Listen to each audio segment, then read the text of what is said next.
Plum cake செய்யலாமா? 6 மாதத்துக்கு முன்னாடி ட்ரை ஃப்ரூட்ஸ் எல்லாம் கட் பண்ணி போட்டு ஒயின் ஊற்றி சோக் பண்ணி வச்சுருந்தது. நேற்று திடீர்னு சரி ப்ளம் கேக் செஞ்சு சாப்பிடுமேன்னு ஒரு ஆசை வந்துடுச்சு. உடனே என்ன பண்ணேன்,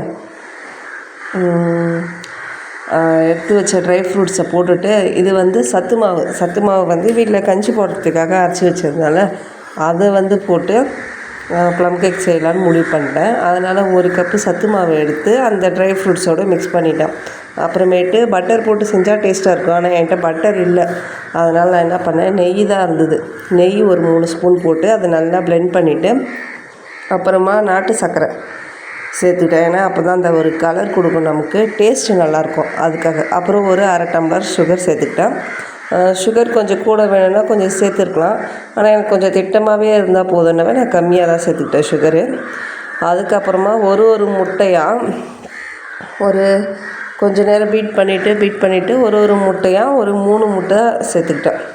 இப்போ இந்த 3 முட்டையும் நல்லா அடித்து எடுத்துட்டு இது நம்ம ப்ளம் கேக் செய்ய வேண்டியதுதான். ஆனால் இதுக்கு முன்னாடி நான் சத்து மாவு ஜெலிக்கும் போது அதில் கொஞ்சமாக பேக்கிங் சோடா போட்டேன்.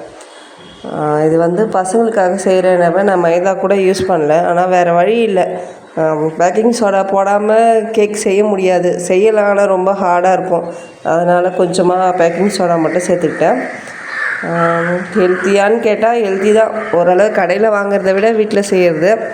மைதாவுக்கு பதில் நம்ம சத்து மாவு தான் போட்டு செய்கிறோம். இப்போது இதில் எக்ஸ்ட்ரா நான் ஆட் பண்ணியிருக்கிறது இந்த பேக்கிங் சோடா மட்டும்தான்.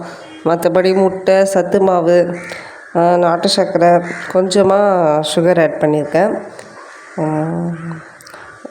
அப்புறம் ஏதாவது ஸ்நாக்ஸ் செஞ்சு சாப்பிடணும்ல, சரி பசங்களுக்கு ஸ்கூலுக்கு கொடுத்து அனுப்பணும் அப்படின்ற ஒரு எண்ணத்தில் சரி ப்ளம் கேக் நம்மளே ஒரு டிஃப்ரெண்ட்டாக மைதாவுக்கு பதில் சத்து மாவு போட்டு செய்வோமேன்னு செஞ்சது தான்.